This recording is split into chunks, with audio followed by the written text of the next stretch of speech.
Hello dear student, welcome to missile classes.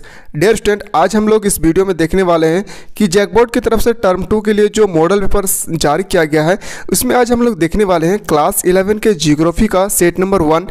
जो भी question इसमें दिए गए हैं सभी का उत्तर हम लोग आसान भाषा में करने की कोशिश करेंगे और बहुत ही सरल भाषा में आज हम लोग उत्तर करने वाले हैं। इससे पहले मैं 2 वीडियो और अपलोड कर चुका हूँ। अगर हिस्ट्री के सेट 1 सेट 2 कोई भी कैंडिडेट अगर नहीं देखे होंगे तो डिस्क्रिप्शन पर लिंक दिया हुआ है, वहाँ से जाकर आप आसानी से देख सकते हैं। और कोई भी कैंडिडेट अगर मेरे चैनल पर नए आए हैं तो चैनल को सब्सक्राइब करें, बेल आइकन को प्रेस करें और ज़्यादा से ज़्यादा अपने दोस्तों को शेयर करें। तो चलिए हम लोग बिना देर किए क्वेश्चन की ओर आप देख पा रहे होंगे कि आपका जो एग्ज़ाम होंगे जियोग्राफी के वो 35 मार्क्स के लिए जाएंगे, यानी 35 मार्क्स के लिए जाएंगे और आपके पास सिर्फ 1 घंटा 30 मिनट यानी 1.5 घंटा आपके पास समय दिए जाएंगे, उसी में आपको सॉल्व करना है। तो देखते हैं सबसे पहले क्या क्या कंडीशन फॉलो करना है। पहला कंडीशन जो क्या गया है कि कुल प्रश्नों की संख्या 19 होंगे। प्रश्न संख्या 1 से लेकर 7 तक अति लघु प्रश्न होंगे, जिसमें से आपको 5 प्रश्न का उत्तर करना है और प्रत्येक का आंसर जो है वो एक एक अंक के लिए आप लोग को निर्धारित किया गया है। अगला जो सेंटेंस है फॉलो कर रहे हैं क्या, प्रश्न संख्या 8 से प्रश्न संख्या 14 यानी 7 प्रश्न आपके साथ लघु उत्तरीय प्रश्न होंगे, जिसमें से आपको 5 प्रश्न करना है। हर एक प्रश्न का अंक 3 अंक निर्धारित किया गया है। अगला जो सेंटेंस लिखा हुआ है, सेंटेंस में लिखा है 15 से लेकर 19 के दीर्घ लघु उत्तर यानी लॉन्ग टाइप क्वेश्चन आपको करना है। लॉन्ग टाइप क्वेश्चन में आपको 5 क्वेश्चन दिए रहेंगे, उसमें से आपको 3 क्वेश्चन को सॉल्व करना है और हर एक क्वेश्चन जो है 5-5 मार्क्स के होंगे। इस तरह से कंडीशन को आपको फॉलो करना है और याद रखिएगा जो भी आपको उत्तर लिखना है अपने शब्द में लिखना है, क्योंकि एग्जाम देने के समय ऊपर में लिखा रहता है कि अभ्यर्थी अपने भाषा में उत्तर दे। तो इसी कारण से मैं जो भी आज उत्तर बताने वाला हूँ आप लोगों को, ये उत्तर सिर्फ और सिर्फ सरल भाषा में होंगे। ये बुक या किताब की लैंग्वेज पे नहीं बताने वाले हैं। आज सभी क्वेश्चन को आसान शब्दों में आज हम लोग को समझने की कोशिश करेंगे। तो चलिए सबसे पहले हम लोग देखते हैं one liner question. One liner question में लिखना कैसे है वो भी आपको पता होना बहुत ही जरूरी है। जैसे कि पहला क्वेश्चन है आपके सामने, क्वेश्चन कहा गया है कि अरब सागर में गिरने वाली 2 नदी के नाम लिखिए। जो अरब सागर में गिरते हैं उस 2 नदी का नाम लिखना है। तो याद रखिएगा 2 नदी का नाम कहा गया है तो आपको सिर्फ 2 ही लिखना है, 1 नहीं लिखना है और ना ही 3 लिखना है। इस तरह से इसका आंसर आप करेंगे। अरब सागर में गिरने वाली 2 नदी का नाम है सिंधु नदी, नर्मदा नदी और ताप्ती। मैं 3 नदी बताया हूँ ताकि आप 2 नदी आराम से याद कर सकते हैं।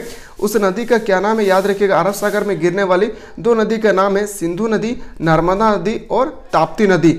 अगला जो क्वेश्चन देख पा रहे हैं, अगला क्वेश्चन चलते हैं। अगला जो क्वेश्चन देख पा रहे हैं, क्वेश्चन है क्षेत्रफल की दृष्टि से सबसे बड़ा भारतीय राज्य कौन सा है। यानी भारत के एक ऐसा राज्य का नाम बताना है जो सबसे बड़ा क्षेत्रफल की दृष्टि से। तो आपको लिखना किस तरह से है, तो लिखना है कि क्षेत्रफल की दृष्टि से भारत का सबसे बड़ा राज्य है राजस्थान। आपको इस तरह से आंसर करना है, ना कि सिर्फ आपको राजस्थान आंसर इंडिकेट करना है, आपको पूरा सेंटेंस लिखना है। अगला जो क्वेश्चन दिया है कि अपवाह तंत्र किसे कहा जाता है, मोस्ट इंपॉर्टेंट क्वेश्चन है डियर स्टूडेंट। इसी तरह सबसे एग्जाम में क्वेश्चन पूछे जाएंगे। और याद रखिएगा जो जैक बोर्ड की तरफ से मॉडल पेपर जारी किया गया है वो मॉडल पेपर में 60% क्वेश्चन आपको एग्जाम में देखने को मिलेंगे।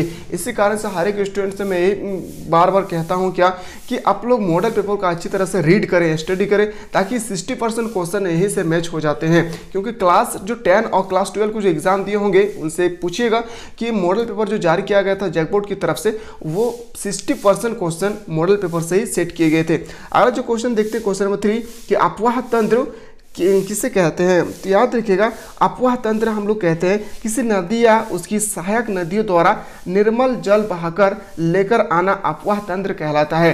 यानी अपवाह तंत्र आप किसे कह सकते हैं कि इसे मान लेते हैं कि यहाँ से भी एक नदी बह रही है और यहाँ से भी एक नदी बह रही है और जब दोनों मिलकर एक नदी का निर्माण करते हैं तो इसी को हम लोग अपवाह तंत्र के नाम से भी जानते हैं। देन अगला जो क्वेश्चन है आपके पास कि बांगर क्या है, बांगर किसे कहते हैं। आपको क्वेश्चन इसी तरह से बार बार बोल रहे हैं मैं डियर स्टूडेंट कि क्वेश्चन आपसे इसी तरह से पूछे जाएंगे। चलिए देखते हैं कि बांगर किसे कहते हैं।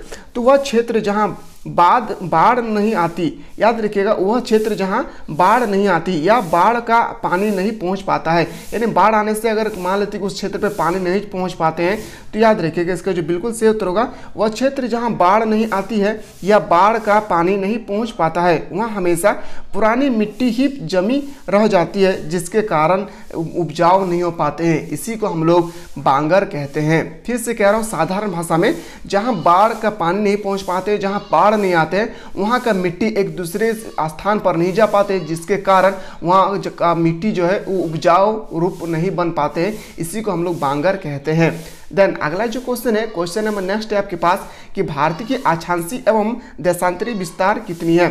तो भारत के जो अक्षांशी विस्तार है वह याद रखिएगा 8 डिग्री 4 मिनट से लेकर 37 डिग्री 6 मिनट तक होते हैं अक्षांशी। अगर देशांतर कहा जाए तो देशांतर में याद रखिएगा 68 डिग्री 7 मिनट से लेकर 97 डिग्री 25 मिनट तक होते हैं।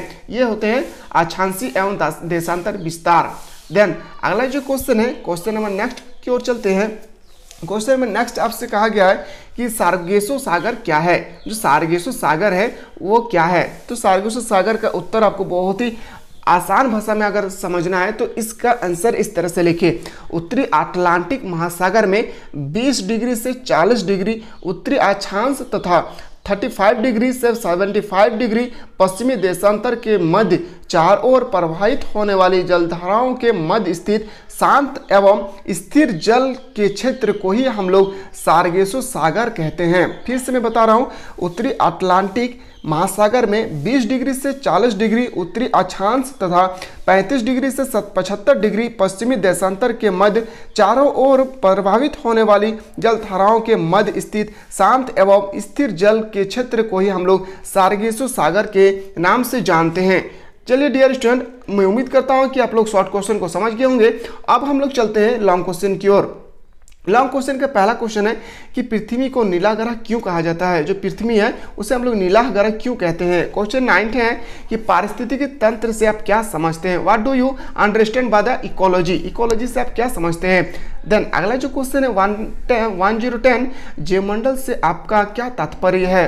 What do you mean by biosphere. आपको जैवमंडल के बारे में क्या जानते होंगे आप। इसी तरह से आपको आंसर अपने शब्दों में करना है। आप अगर चाह रहे हैं कि सर लॉन्ग क्वेश्चन का भी हमें उत्तर चाहिए तो माय डियर स्टूडेंट इसका उत्तर आपको मिलेंगे कहाँ, तो याद रखिएगा मिसाइल टेलीग्राम चैनल है मेरा मिसाइल क्लासेस, वहाँ पे जाकर आप ज्वाइन कर लीजिए। वहाँ पे आपको PDF में अपलोड कर रहा हूँ, वहाँ पे अपलोड करके आप खुद से वहाँ पे रीड कर सकते हैं और स्टडी कर सकते हैं। और वीडियो को सब्सक्राइब करके रखें माय डियर स्टूडेंट, ताकि मैं कोई भी वीडियो अपलोड करूँ तो सबसे पहले आप तक पहुँच सके। अगला जो क्वेश्चन है कि नदियों के किन्हीं 5 महत्व को लिखे, यानी नदी का जो 5 जो मेन फैक्ट है उसको आपको लिखना है। अगला जो क्वेश्चन है कि बांगर एवं खादर में अंतर स्पष्ट करें। अभी मैंने जस्ट बताया कि बांगर किसे कहते हैं, जहां उपजाऊ नहीं होती है, और खादर उसे कहेंगे जहां उपजाऊ मिट्टी होती है। अगला जो क्वेश्चन है नेक्स्ट क्वेश्चन है आपके पास कि समुद्री जल की लवणता से आप क्या समझते हैं। इन सब का आंसर में PDF बनाकर मैं अपने टेलीग्राम चैनल मिसाइल क्लासेस में अपलोड करने वाला हूं, तो वहां से जाकर आप ज्वाइनिंग कर सकते हैं मिसाइल क्लासेस। अगला जो क्वेश्चन है कि बायोम क्या है। देन अगला जो क्वेश्चन आप देख पा रहे हैं नेक्स्ट क्वेश्चन है पारिस्थितिकी संतुलन क्या है, इसके असंतुलन को रोकने के लिए महत्वपूर्ण उपायों की चर्चा करें। देन अगला जो क्वेश्चन है आपके सामने कि भारत के प्रमुख भौतिक विभागों के नाम लिखे और इनमें किसी भी एक का एक विस्तार का वर्णन करना है। अगला अब चलते हैं हम लोग लॉन्ग क्वेश्चन की ओर। लॉन्ग क्वेश्चन में आपसे क्या कहा गया है, तो लॉन्ग क्वेश्चन में कहा गया है कि पहला जो क्वेश्चन है आपके पास मृदा अपरदन क्या है, इसके रोकथाम के उपाय बताएं। और अगला जो क्वेश्चन है क्वेश्चन नंबर 18 उत्तरी भारतीय नदियों की महत्वपूर्ण विशेषता क्या है, यह प्रायद्वीपीय नदी से किस प्रकार भिन्न है। और जो क्वेश्चन है 19 उसमें आपको फिगर यानी इस तरह से आपका पास एक डायग्राम होंगे, यानी भारत के मैप हो या वर्ल्ड के मैप हो, उसमें आपको मैप को दर्शाना है। जैसे कहा गया कि भारत के मानचित्र में निम्नलिखित को दर्शाएं, तो नर्मदा नदी, ताप्ती नदी, कोरोमंडल तट, चिल्का झील, लक्षद्वीप और अंडमान निकोबार द्वीप, आपको इसको पूरा दर्शाना है और इसी में आपको 5 मार्क्स दिए जाएंगे। इस तरह से आपके पास एक भारत के मैप दिए रहेंगे, आपके एग्जाम के समय आपको वहाँ सेट करना है। तो मैप से रिलेटेड मैं एक अलग सा सेपरेट वीडियो बनाऊंगा आप लोगों के लिए।